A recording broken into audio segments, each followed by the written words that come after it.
This next story is one I really don't like having to report. Unfortunate situation again here. 49ers linebacker Aldon Smith arrested Thursday night for hit and run, DUI, and vandalism, according to the police in Santa Clara, California. This is Smith's third arrest for drunken driving. He was suspended for the first 9 games of last season for violating the NFL's personal conduct and substance abuse policy. Stephen A., it's becoming a pattern. Your reaction? What do y'all want me to say? I mean, I'm so sad for this brother. It's terrible. And what I'm about to say,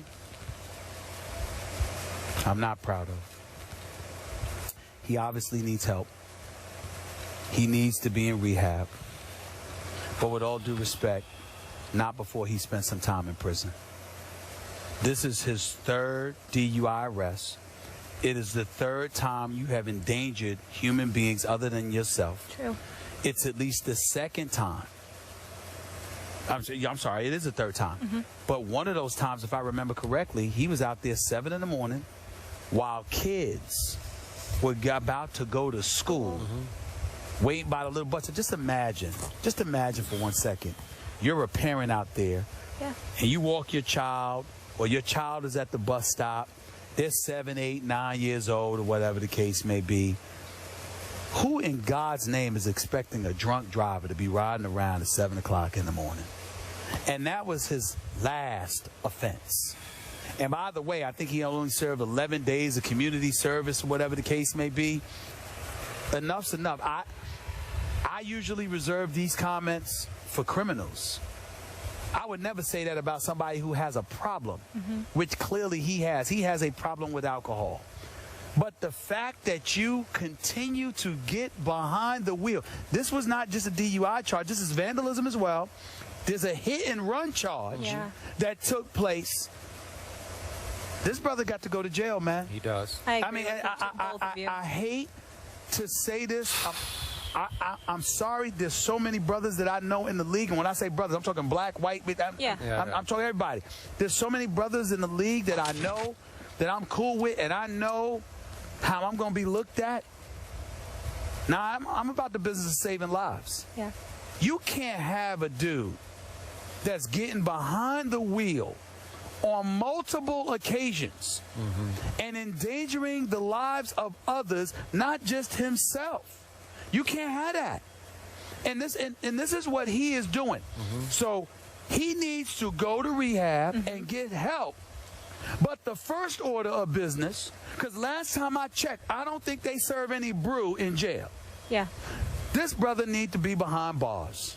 He need to serve. He need to do a few months. You know, where they close in the cage, and you behind bars. You ain't gonna get a drink then. Make sure you use that to become sober. And then when you get out, go get your counseling. Don't even notice I ain't even bring up football. I ain't even bring up football. There's no way in hell that Aldon Smith should be playing this upcoming season. No. He should be playing this upcoming season. I mean, I said that about Sheldon Richardson because of the heinous, but you know, just talking to him yesterday, all of this other stuff, you know, I look at it and said, okay, 4 to 8 games might be better. But Aldon Smith, behind the wheel, drunk again. Now you got to go to jail. I'm sorry. He's got to go to jail. So at what point do we quit calling this story sad? Because I keep hearing, oh, it's so sad, and I get that, but at some point, it's a good point, Skip. It's just sorry and bad. I think it's sad if someone has a problem, that they have a problem, if they're suffering from alcoholism. I think it's sad. Okay, but at some point, he needs to be held accountable, as you started to do there. I'm so with you on this, because this brother at one point was considered maybe the best pass rusher in pro football. He was such a game changer that he has been coddled, and he has been enabled to continue to fail and fail and fail because he feels he's entitled, because he's so gifted that he says, I got this, and I got it again because they're going to have my back because they need me so bad. Now they need him because the 49ers are just flat out crumbling before your very eyes. And it hurts me. The sad part to me is our guy Eric Mangini. I consider him a friend. I love Eric. I've had my clashes with him, but I love him. And I I'm respect happy him. and proud of him that he's back in the NFL. Yeah, and he's the new defensive coordinator of this. With this, somewhere he'll today, make it work. He'll make it work. He'll make it work. But trust me, when he heard this news, I assume earlier today, he fell off his chair. I got all these problems, and I got that. Now I'm losing this guy. Well, it's that sense of arrogance. I'm above the law. I'm entitled. I'm above society. I don't play by the same rules you people play by. You know what? That could be it, Skip. Or it could be that he just really has the problem that you've highlighted in the past. He only had 2 sacks last year, and it was in the same game. But I will tell you this: MAD, Mothers Against Drunk Driving, you got it, and other organizations. You know, I mean, they speak against this religiously, and they do fantastic work. And I got news for you. For a lot of people out there that want to sit there and look at somebody like myself and say, my man, you know, give the brother a chance. No, he's had multiple chances. And keep in mind, when a car hits you because somebody behind the wheel is drunk, that car and that driver does not see color.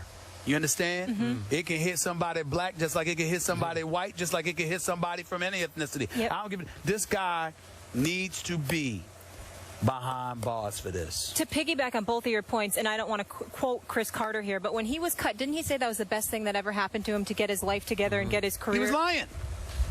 What else is new? What? I'm so surprised. Somebody stood up there and looked at the cameras and said, I am healed. I have learned. I know. What I'm saying is that by not being able to play, by going to jail, by going to rehab, that can benefit him in the end as a player, as a person, to get his life back on track. Well, I guess what I'm saying to you, Molly, is that's why I brought up jail. Because after he went through something like that last time, and just in terms of being suspended, just in terms of being out of the game and having to do community service, he looked in the camera and said, I'm agreeing with you, that's what I'm saying. I know. I'm just saying that my point is that's why I bring up jail, because that's when we'll know. Because like I said, I don't think they serve brew behind bars. Yes. Yeah.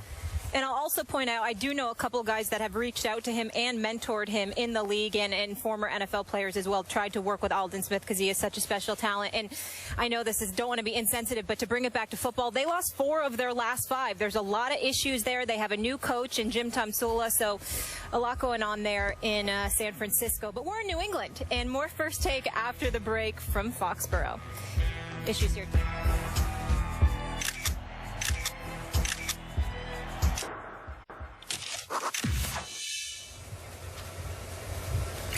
Devin McCourty won't be able to join us, but our next guest is a 10-year NFL vet. He led the Patriots last season with 8 sacks, but more importantly, he's now a Super Bowl champ, defensive end Rob Ninkovich. Thank you so much for joining us. That sounds nice. I like that. I figured you'd say that. I figured you'd say that. There's a good ring to it. A lot of hard work going into that one. So, you know, again, I'm excited to add that to the resume.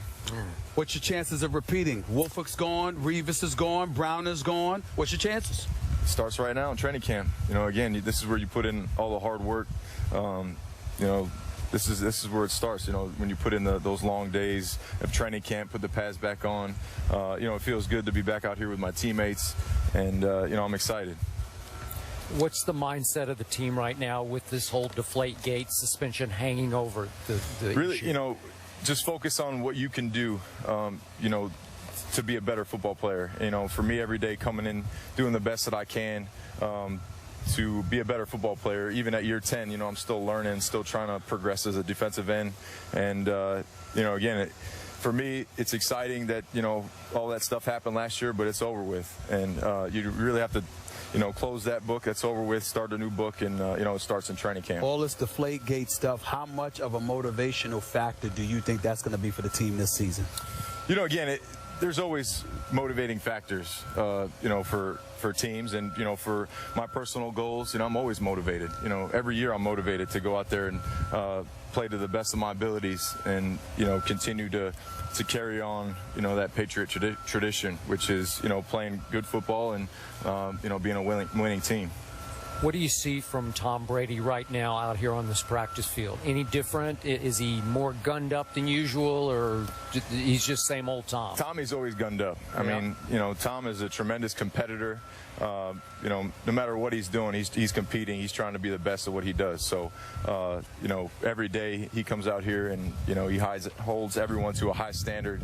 And, you know, that's what it's supposed to be like, you know, holding everyone accountable. Troy Brown was just on our desk, and he described him as pissed. Is that fair to say? You know, again, like I said, Tommy is a tremendous competitor, and he's always competing, and he's always trying to be the best at what he does. How much will you indeed miss a Revis and a Brown? You know, again, every year there's going to be turnover in the National Football League. You see it in every single team. You know, there's guys coming, there's guys going, and, you know, really you just have to adjust, and you have to, you know, work hard in training camp with the guys that are here and move forward. You know what? I think somebody's got a chance to knock y'all off. That's right. I said it. I said it. I said it. Right. I said it. Guess what? I'm looking at it. We were in Florida Park, New Jersey. I know they don't have. I know it's quarterback questions. Buffalo, New York, to a lesser degree Miami. But I think how tough it might be in the AFC East might be a little bit tougher than you're accustomed to because of the dominance that y'all have displayed. Won the last 6 AFC East titles. You know, there's always every Sunday is a tough football game. You know, every team in the league has tremendous football players. So, you know, to be a good football team, you have to practice well, you have to put in the time, you have to put in the effort, and, you know, I feel like we do that every year. You know, we put in the time, we put in the effort, we do the things that you need to do to win in this league. So, you know, again, this year's like no other year. You know, we're just going to come out here and we're going to work hard, and we're going to, you know, go out there and play good football. But isn't it fair to say, Mr. Ninkovich, that it's really about the fact that you have Tom Brady? That's why y'all ain't worried. Isn't that fair to say? You know, again, Tom is a tremendous quarterback. I love Tom as my quarterback, and you know, again, he's going to compete. He's going to do like he always does, and that's be Tom and play at a high level. Stephen A., this is the perfect New England Patriot. This is the perfect Belichick. All right. You've adapted to the Patriot way. No. That's who he is. Beautiful. That's who he is. I'm not mad at him. You can just pepper him with questions all day long, and he will continue. Well, we're running out of time, so I can't. I wish I could because I got some questions about that defense. I'll be here all day. Come on now. Got to take it game by game. That's right. He can do one that. game at a time. That's what happens when you're a Super Bowl champion. Yes, congratulations again on that. And our tour is over, guys. Back in Bristol on Monday. I want to say happy birthday to our producer, Brian Bork. Thank you so much. How old is he, 50? Yeah. Is he 50? I think it's a milestone one. I think it's Dirty 30. Yep, I put you on blast. Sorry there. All right, back from Bristol, ESPN 2 on Monday. Thank you to the Patriots, the Jets, the Bills for having us, our little AFC tour. And thanks to both of you gentlemen for being wonderful as always. Have a great weekend. Thank you for making it out here, man. Thanks, Appreciate man. it, man. Thank you so much.